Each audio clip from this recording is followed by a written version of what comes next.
Thank you, Rory. It's a pleasure to be here today with all of you, and I'm so excited to share some personal learnings that I've had while working in an AI-centric world at ServiceNow. So today we'll be talking about how to keep people the focus, something that's very important to all of us. Just a quick little background about me.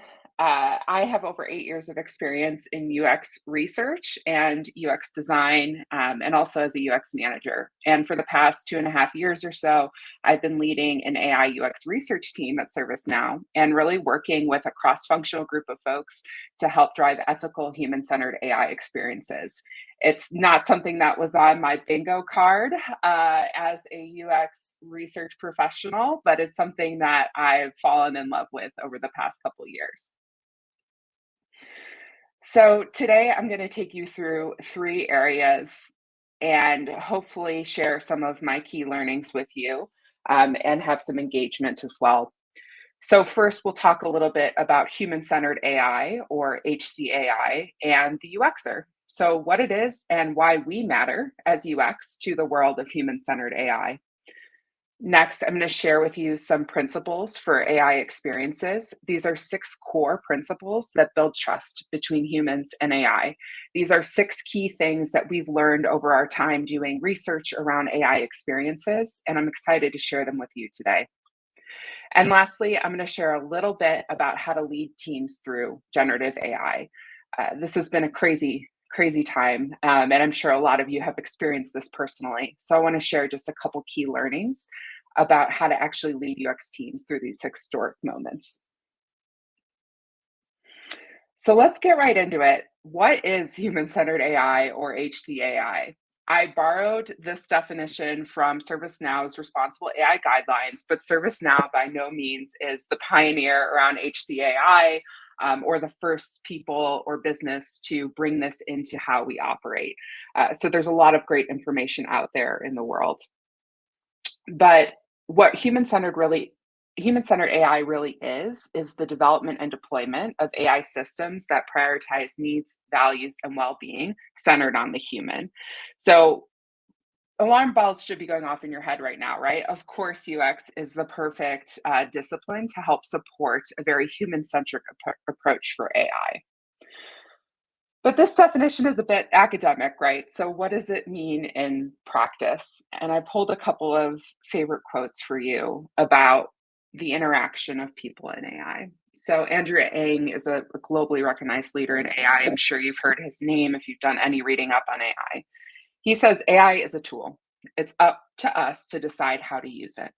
So, just like anything else that you might have at your disposal in your UX toolkit, or when you think about a hobby that you enjoy, let's say cooking or knitting, right? AI is a tool that you bring to the table to create something great. But it's really up to humans to bring their creativity and inspiration to make the best use of it. Jeffrey Hinton, also known as the godfather of AI, also says that the real power of AI comes from combining human ingenuity with machine learning. So, again, bringing forward this theme that AI is just a tool, right? Machine learning is a tool that's available to us, but it's how we decide to use it as humans that really makes it uh, have great potential. And if there's only one thing you walk away with from today's talk, this is my message to you. The more human centered we are, the better AI will work for us. So, this is my thesis, if you will, my proposal, my belief as a UX research manager and leader in this space. I have truly seen that the more human centered we lean as we're building these AI experiences, the better that AI technology is going to work for us and for our needs. So, we'll dive into this a little bit more deeply, but keep that in mind as we're learning today. So I wanted to also take a moment and share my perspective on what UX's role is in human-centered AI. And so this is across all UX practitioners, not just researchers.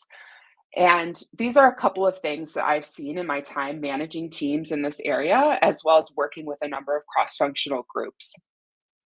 The first thing that I've noticed is that UX is very uniquely situated to communicate user needs and translate that to design in an AI-centric world, right? So we are already coming to the table with a deep knowledge of how users interact with experiences and products and in their context of use. And a lot of the tools that we already employ to do our work can apply in AI experiences.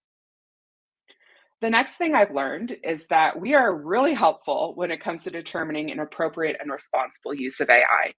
This should make you a little nervous, right? This is an incredibly important responsibility, and it's not just UX that holds this responsibility, but we are a key player when it comes to working with other teams to determine when AI should be used, when AI can provide a significant benefit to users and humans, and when is the appropriate place to bring that AI in? Because, spoiler alert, right? AI is not the appropriate technological solution for every single problem that humans have. Another aspect that UX excels at in building these AI experiences is actually designing experiences with trust building mechanisms and guardrails. We're going to talk a lot about trust today in this talk, and that will help kind of set the stage, right, for how foundational trust is to having any adoption of these AI experiences. But we're really good at that already as UXers, right? We think ahead about how do we get users to have a good experience, and what makes up a good experience we know is not just how it looks, but also how it feels and what value the user gets from it. We're also experts in making sure that AI or generative AI is appropriate for a context of use. You'll hear us who've been researching in this AI experience field for a while talk a lot about the importance of context of use, because knowing your personas, right, and knowing how those personas are potentially using AI in their context is something that we can help highlight and bring knowledge to for our cross-functional teams. We're also some of the best people to make sure that AI is the best solution to solve a problem, because we're really good at getting to the core of that problem and what's causing those problems or opportunities for our users. And lastly, something else that is so crucial with AI experiences, and particularly generative AI, is how rapidly our users change their beliefs, willingness to trust, interest, all these elements, right, that come together to actually test, use, and incorporate AI into their lives. And why that's important from a UX perspective is that it means our design approaches, the way we build in guardrails, the way we assess and understand people's willingness to try AI is going to change over time. So we're a great, well situated group of practitioners to be able to drive that regular assessment of these experiences. Now, because I do come from a UX research background, I wanted to dive just a second deeper on what UX researchers' role is. And I fully acknowledge that a lot of us are playing multiple roles on our teams. And so I hope that this can also apply to others who are often taking on UX research roles, but not exclusively doing UX research. There are four principles that we've brought to our UX research AI team at ServiceNow to help kind of anchor our best practices. And we share this with our other UX researchers across the company to help them better tackle and understand how different AI experiences can be from doing traditional types of UX research. The first principle is to learn. Be curious and ask questions. It's really important that when you are thinking about AI considerations and experiences, you understand how this technology changes things like data readiness, bias, risks, and how the state of the technology can also impact the experience for users. So this is a really key thing. You're going to always be learning in this stage, and not necessarily becoming an expert in AI, but having a good working knowledge. Second, be the champion of your user. You have to learn those user mental models around AI specifically and their expectations with AI, and track that rapid change that I mentioned on the previous slide. Of any experience type I've ever worked on, and with any other seasoned UX practitioners in the field, what we're seeing the most is how rapidly these expectations are changing with our users. So it's our priority, right, to be on top of those things. Next, AI experiences are all about building trust, right, and prioritizing those human needs. So there are real consequences to when AI is inaccurate, bigger consequences than when certain mechanisms you're used to in digital experiences don't work, right? These consequences can be harmful sometimes. They can have bias, and it can really impact people's willingness to trust, especially dependent on how they're using the AI. If they're using an AI in their daily work, which could impact their performance, for example, that's going to have a greater impact on their willingness to trust and re enter an experience. Lastly, can't emphasize enough, ensure AI is solving a real world problem. There's this tendency, and it's a very human tendency, right, to just put new technology on everything, to get excited about its potential, to bring it in, to want people to try it, to use it, to see the value in it. But quite frankly, there are just some things that AI is not good at. It doesn't fix every problem that humans have. And so we want to make sure we're solving for real appropriate pain points with our users. All right, so that is HCAI very quickly, and a little bit about UX's role in ensuring that we really create these human centered AI experiences. And now I'm excited to kind of transition into a very actionable piece of this talk. I want to share with you some of the principles that we have discovered while working on AI experiences. And these principles are the things that we found to drive true human centeredness, right, as we are thinking about these AI experiences. Uh, and I think it's really also important to emphasize that all of these elements that we're going to go through, the whole point of bringing these forward and studying them and emphasizing them in the design of our AI experiences is because they are the things, the mechanisms that build trust. So we've talked about how important trust is in an AI experience for your users to adopt the technology, to get the most value out of it, to maintain this sense of human centeredness, right, in these experiences. So through many years of research, both on traditional AI experiences and now generative AI, these six principles are what we found to hold the most true as the key mechanisms that drive trust in these experiences. So we'll go through each of these one by one, and I'm going to share some specific things that you can do when you're thinking about designing these experiences to help support these different principles. All right, so the first principle is control. In short, give the human control over the AI. It's incredibly important that the human always feels in control and feels like the driver, right? Where AI might be considered the passenger, the co pilot, the backseat driver, if you will. We want the human to have control over the AI. In an experience setting, especially a digital experience, some of the examples of things that you can do to help the user feel that they're in control and actually give them tangible control are to create mechanisms so they can ignore AI suggestions or hide AI within the experience, that they can pause the use of AI. So instead of having it be a constant companion within their experience, that they can actually pause it. You want people to be able to choose to use an AI output, especially when we're thinking about generative AI. So if you have a prompt, you're asking it to summarize something, and you end up liking the summary, and you want to attach that to your work. That needs to be an action that the human has control over, and not necessarily something that happens automatically. We also want to be able to give users the option to redirect the AI. So give it give it feedback right within, and we'll talk a little more about feedback later. But give it feedback to redirect towards what the human's actually looking for it to do. Also remove AI inputs if they are automatically inserted, but also have that option to insert themselves. So these are just some examples, but the whole point is that you're giving the user control over how the AI is assisting them, right, in the experience.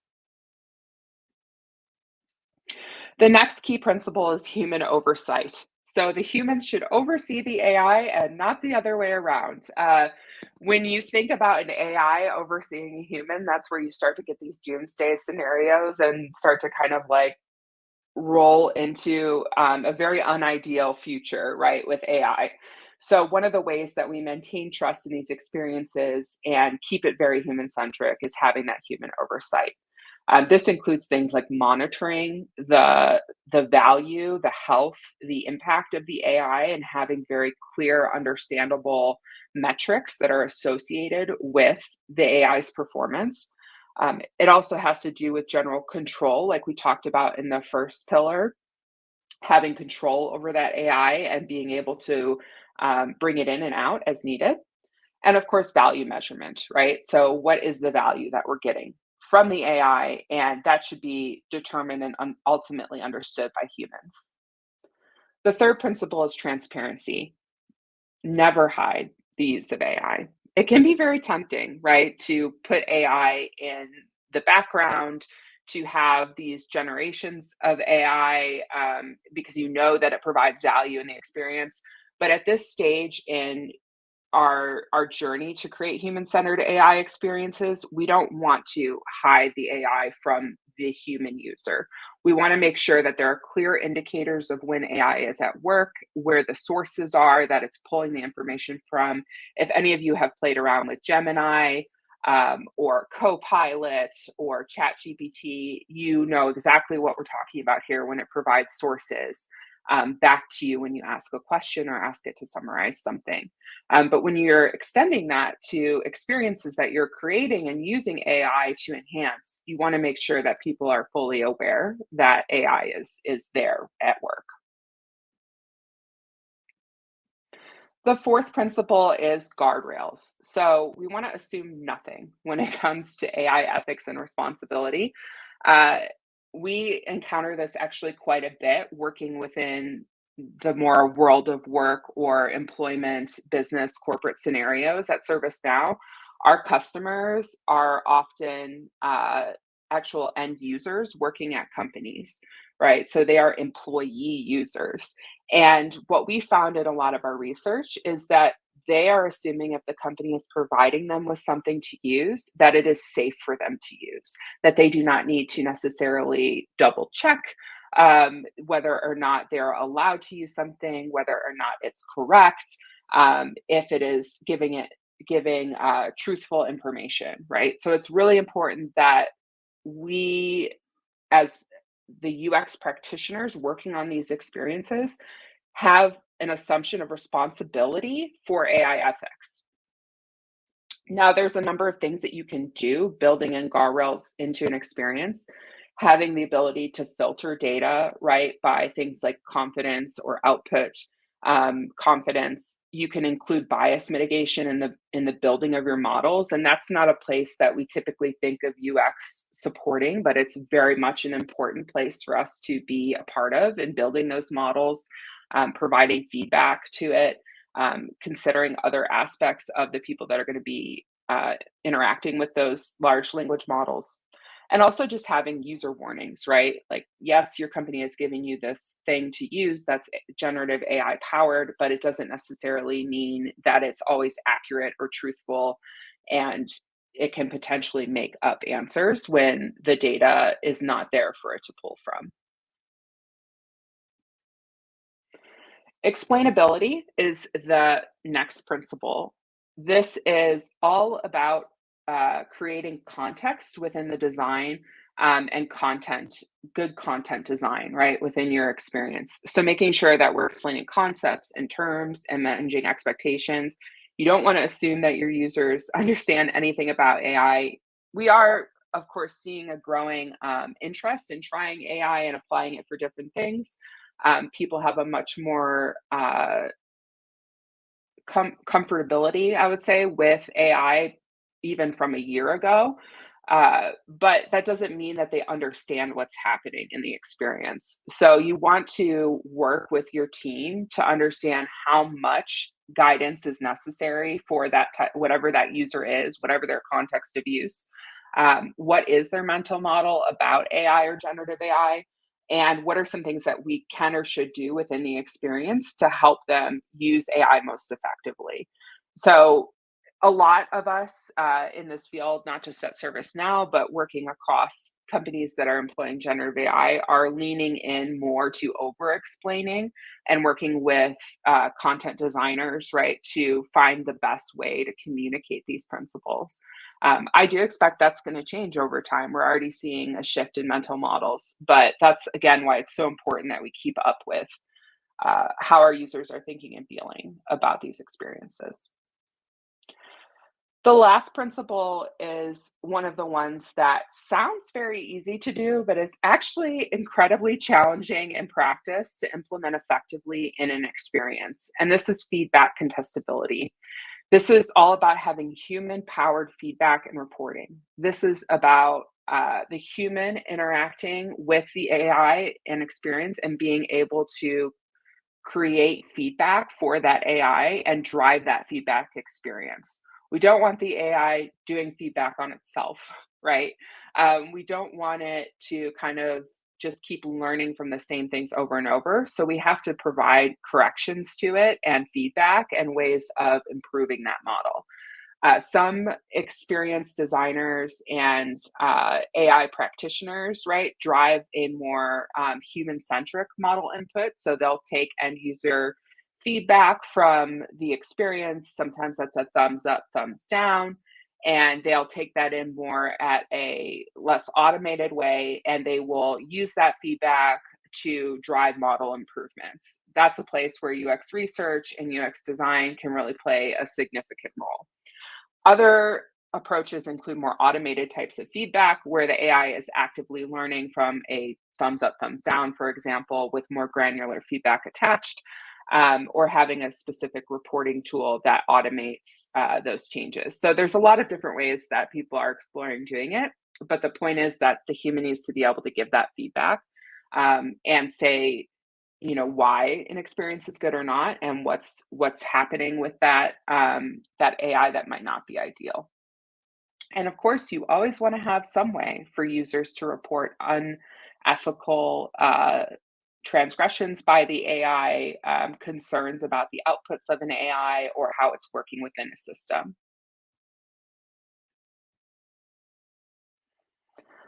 All right. So that was our six principles, right, that we've learned through several years of research now that really help drive trustworthy experiences. But the last thing I want to share with you today are three key learnings that I've had leading teams in this space. And some of these things may sound obvious, but I'm going to share with you why they have been such an impactful learning for me leading these teams. The first thing, and probably the most important personal learning I've had, is that when you are going through these historic technology moments, as a leader, as a participant in these moments, this is the time to be the most human you've ever been, right? It's the time to have the most understanding, the most patience, the most thoughtfulness, the biggest desire to connect with others that you're working with and outside of those that you're working with to best understand your user. This is the time of any time to not assume anything, right, about people you're working with or the people that you're designing and building experiences for. Um, it seems counterintuitive, right? But what I've seen is that we get so excited by the technology and the pace at which we're moving in this field to keep up with it and provide the right support. And we found this wonderful opportunity as UX practitioners to be front and center in building these great adoptable experiences. Um, that we sometimes let those things overshadow, right? The foundational aspects of creating a great team that can do great work. So if you find yourself on one of these teams, leading one of these teams, adjacent to one of these teams, right? Take the extra time, to connect as humans and to drive a very thoughtful approach to how we do the work, and not just how we execute on the work. And I truly believe that like that kind of foundation is what's led us to have more human-centered experiences as an end result. So, not the time to not be a people first leader, and actually the time to be the most people centric you've ever been. The next key learning is that you have to really understand the impact of technology on your users. So, you cannot effectively understand AI experiences without the knowledge and risks and how they impact trust, like we've talked about today. And those things are things like data security, data bias, inaccurate outputs. You can't underestimate how those things can impact that trust in those experiences, and how that long term impacts users. And as I mentioned earlier, we're seeing rapid change. And so sometimes, if we have these longer cycles of building and deploying, we are going to hit this stride where we're always behind, right? We're always behind our users, what they need, what they're thinking, what they want, their expectations with AI. And so, if you have a better understanding and lean in a little bit more, not to necessarily be an AI expert, but to be able to understand the language that your cross-functional teams are using and the risks associated with this type of technology, you're going to be that much more prepared to advocate for your users. And lastly, make some sacrifices, but only some. So, with all this pressure, right, to integrate technology, to be the first, right, in these experiences to drive adoption, we sometimes go too fast, right? And what I've seen is that having a really solid foundation and understanding of your users, the experience, and how we can grow that and strategize that over time is the key to actually learning quickly and to moving quickly. So if you jump right in head first, if you make too many assumptions, right, about your users, you're going to have challenges with AI experiences. But that's not to say that it shouldn't be an iterative approach or that shouldn't be incredibly malleable over time. It just means that this is the time to make sure that you're operating as one true cross functional team, and not a time to isolate as UXers and push through, right, our work without really understanding that bigger picture and long term impact. It's been a pleasure so far sharing everything that I've learned with you in a short amount of time. So, if there's three takeaways for you today, these are it. First, UX plays a significant role in the success or failure of a human centered AI future. If we want the best possible experience, we have to continue to play this role and be uncomfortable with how important our role is as UX.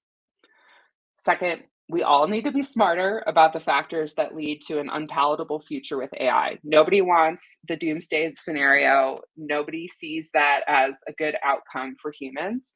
But the way that we combat that is through learning about the technology and how it applies to the experiences that we're creating and supporting. And by being educated in that, you can better see how to mitigate some of those challenges and bring a more human centric driving approach to these AI experiences. And lastly, creating a strong team to work on these experiences is crucial, and everybody plays a role in that. Whether you're a manager, a team lead, in your first job out of university, right? This is everybody's role to make sure that we're taking the time to connect as humans and really understand what everyone's point of view is, how we bring that together, and how we problem solve as a team. So, bringing back that thesis of the day, the more human centered we are, the better AI will work for us. Thank you so much for your time today. And please do feel free to connect with me on LinkedIn. Excellent. Thank you very much, Katie. It was really informative because we've all heard the horror stories of AI making too many decisions and being too automated and it not turning out well for people. It's true. It's scary. Yeah. So hopefully some people can take some insights from that and apply it. Unfortunately, we don't have time for questions, but if anybody has any questions, please do write them in and we'll share those with Katie, and we can probably share them on the Slack channel or something like that. So please do feel free, because Nicole, for example, has put in her thanks rather than a question, but saying thanks for the information, Katie. Great. Thanks so much.